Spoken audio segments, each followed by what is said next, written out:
क्या हमने कभी इस बात पर गौर किया है कि आजकल हमारा दिमाग इस डिजिटल दुनिया के जाल में इतनी आसानी से कैसे फंस जाता है? आज के इस एक्सप्लेनर में हम इसी छिपी हुई वास्तुकला यानी डिजिटल डिजाइन के उस इनविजिबल कंट्रोल को डिकोड करने वाले हैं। पर्दे के पीछे लगातार कुछ ऐसा चल रहा है जो हमारे फैसलों को पूरी तरह से हाईजैक कर रहा है। तो बिना किसी देरी के चलिए इस बेहद दिलचस्प विश्लेषण को शुरू करते हैं। जरा सोचिए, सुबह नींद खुलती है और दोनों आंखें पूरी तरह खुलने से पहले ही हमारा हाथ अपने आप फोन की तरफ क्यों चला जाता है? अंधेरे में आंखें मींचते हुए नोटिफिकेशंस चेक करना कोई सोच समझकर लिया गया फैसला बिल्कुल नहीं है। ये अब एक ऑटोमेटिक मैकेनिकल रिफ्लेक्स बन चुका है, बिल्कुल एक प्री प्रोग्राम्ड मशीन की तरह। और सबसे हैरानी की बात पता है क्या है? ये कोई इत्तेफाक नहीं है, कोई गलती नहीं है। ये एक बहुत ही सोची समझी डिजाइन का हिस्सा है। हमारे दिमाग को इन एडवांस्ड एल्गोरिदम्स के जरिए बहुत ही प्लानिंग के साथ और साइंटिफिक तरीके से इन अदृश्य आदतों का गुलाम बनाया गया है। ये अपने आप में एक प्योर आर्किटेक्चर है। तो चलिए सबसे पहले बात करते हैं भाग 1 की, विकासवादी बेमेलपन। या इसको ऐसे समझिए कि इस आधुनिक डिजिटल दुनिया में हमारा पूरा पाषाणकालीन दिमाग कैसे काम कर रहा है। देखिए, इस पूरी समस्या की असली जड़ हमारे बायोलॉजिकल हार्डवेयर में छिपी है। हमारा जो दिमाग है ना, वो 2 लाख साल पुराना है और एक ऐसे माहौल के लिए बना था जहां संसाधनों की भारी कमी होती थी। मीठे फल ढूंढने या खतरे से बचने के लिए हमारे पूर्वजों को कड़ी मेहनत करनी पड़ती थी। लेकिन आज बिना किसी मेहनत के इन्फिनिट एल्गोरिदमिक स्क्रॉलिंग और तुरंत सैटिस्फैक्शन देने वाला माहौल हर जगह मौजूद है। हमारा ये पुराना बायोलॉजिकल ऑपरेटिंग सिस्टम आज के इस हाइपर अबंडेंट एनवायरनमेंट में पूरी तरह धोखा खा रहा है। इस फिनोमिनन को साइंस में सुपरनॉर्मल स्टिमुलाई कहा जाता है। इसका मतलब है प्राकृतिक उत्तेजनाओं का एक ऐसा आर्टिफिशियली बढ़ा चढ़ाकर पेश किया गया रूप जो दिमाग पर बहुत ही गहरा असर डालता है। आज की ये मॉडर्न ऐप्स बिल्कुल डिजिटल स्लॉट मशीन की तरह काम करते हैं।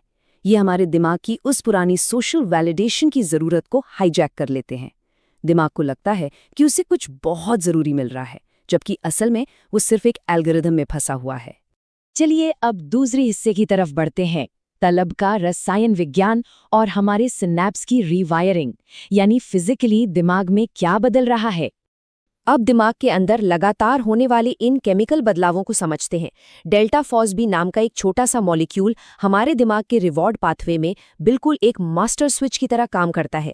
जब भी हम बिना किसी मेहनत के हाई डोपामाइन वाली आदतें दोहराते हैं ना, तो ये मॉलिक्यूल दिमाग में इकट्ठा होने लगता है और ये वहाँ एक पक्की मोहर लगा देता है जो इन बुरी आदतों को हमेशा के लिए लॉक कर देती है।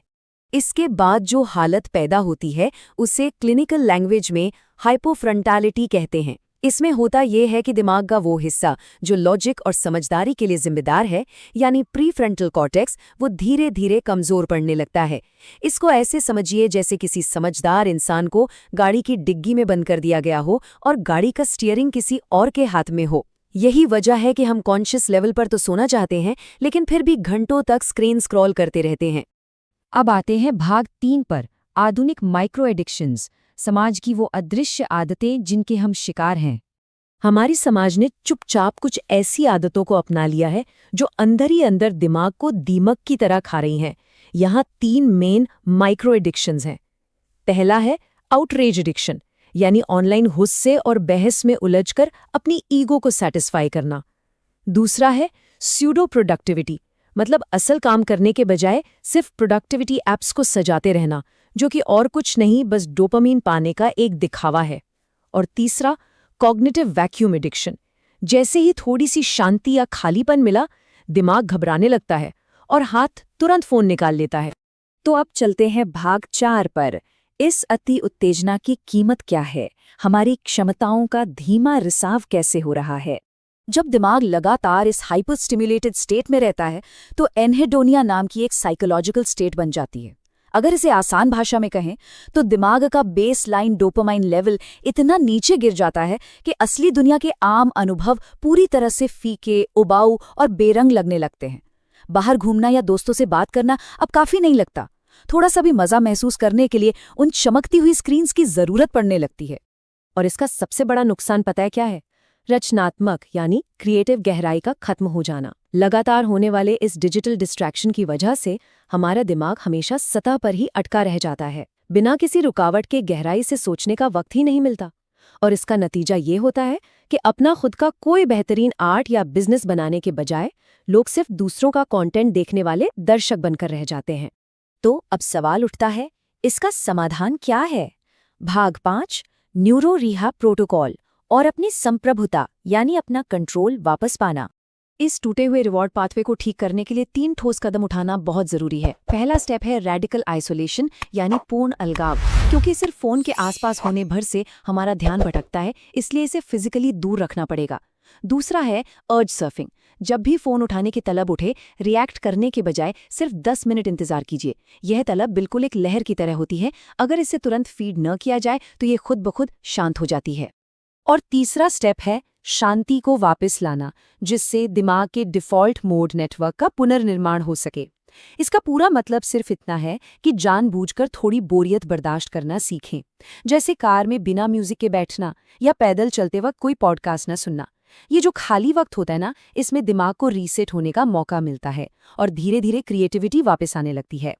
ये एक बहुत ही गहरा और असरदार विचार है। ध्यान पर संप्रभुता यानी अटेंशन सॉवरेनिटी ही आज के वक्त का सबसे बड़ा आर्थिक और मनोवैज्ञानिक हथियार है। आने वाले आधुनिक युग में यही एक चीज है जो लोगों के बीच एक सबसे बड़ी लकीर खींचेगी। एक तरफ होंगे वो आम डिजिटल कंज्यूमर्स और दूसरी तरफ होगी एक छोटी सी एलीट माइनॉरिटी जो बिना किसी डिजिटल भटकाव के अपने बड़े और लंबे समय के लक्ष्यों को पूरा कर सके भी। इस शोरगुल वाली दुनिया में अपना ध्यान बचाकर रखना वाकई सबसे बड़ी ताकत है।